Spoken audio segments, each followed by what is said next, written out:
By the way, talking about money being distributed, President Mortis signed an executive order to ensure that those individual payments that are going out for COVID-19, people are getting individual payments, as you all know. He signed an executive order to ensure that those payments go to non-white people first. This is a war on Western kind, without a doubt. Now, mind you, I'm just going to say this. Well, for another point, the federal government and anti-whites have claimed forever, well, we have no idea. There's no way for us to know what race these people are. Bravo, Sierra. You just revealed that you know exactly what race everybody is. Because you wouldn't be able to say that the payments are going to non-white people first unless you knew that. Who's white and who's non-white. So it's Bravo, Sierra that it is that they don't know. They know very well who is white and who is non-white. This is a war on Western kind. And there are bills coming forward that have to do with medical treatment and non-whites having first access and many more things. And we'll be talking about that in the coming weeks. And again, the content creators that said things like, don't vote for those Republicans in Georgia, and they take full responsibility for the outcome. Make sure you let them know that they're responsible for these things. Those payments that are going to be put on hold for you so that they can be doled out to non-white people first. And then who knows what happens there either. Maybe the money runs out by the time it gets around to you. But this is the thing I wanted to point out with this war, and there are all of these bills coming forward, 3,000 bills that deal with race, that victimize Western kind, 3,000, roughly 3,000 bills. I think there are roughly 26 executive orders, 16 of which victimize Western kind. They deal with race. Here's the thing. I saw some data on the median household income by ethnicity in the United States. There were 98 categories, and the white American category was 58.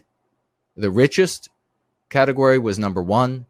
The poorest median household income was 98. The white race was in 58th place. So more than halfway down the list of family income. But that is the community that is going to be forced, victimized, to financially gift all of the rest, including the 57 different ethnicities that are wealthier than us. So keep that in mind. The anti-whites who call themselves Democrats, they know that very well. It's their data in the federal government.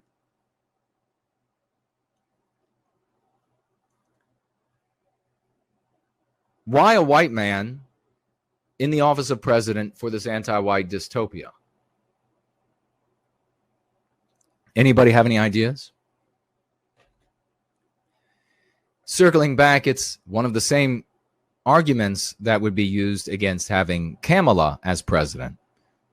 Now, to finish up the thought I had with Kamala, if Biden drops out after 2 years and then she becomes president, then of course she'll be the presumptive nominee moving into the next election cycle. But my prediction as a strong possibility was 4 years Biden, and then the nomination is open as he steps down. But why does it need to be a white man? Well, the reason that it needs to be a white man, or it works much better, and that no anti-white is going to miss this, is that just imagine for a moment that a war was declared on Western kind, and that 16 of 26 executive orders were signed immediately to victimize Western kind, and 3,000 bills dealing with race that victimized Western kind were moving forward under a full-blooded non-white person as president of the United States. Might that more easily engender resistance from Western kind in the United States? Well, who is this? Who is this interloper, they might say to themselves, who wants to declare war on the founding stock of the United States? This full-blooded, non-white looking person? Who is this that would do that to us? By having a white male in that position doing this to us, it circumvents in a great way our ability to resist it, because we perceive it as being done by one of our own.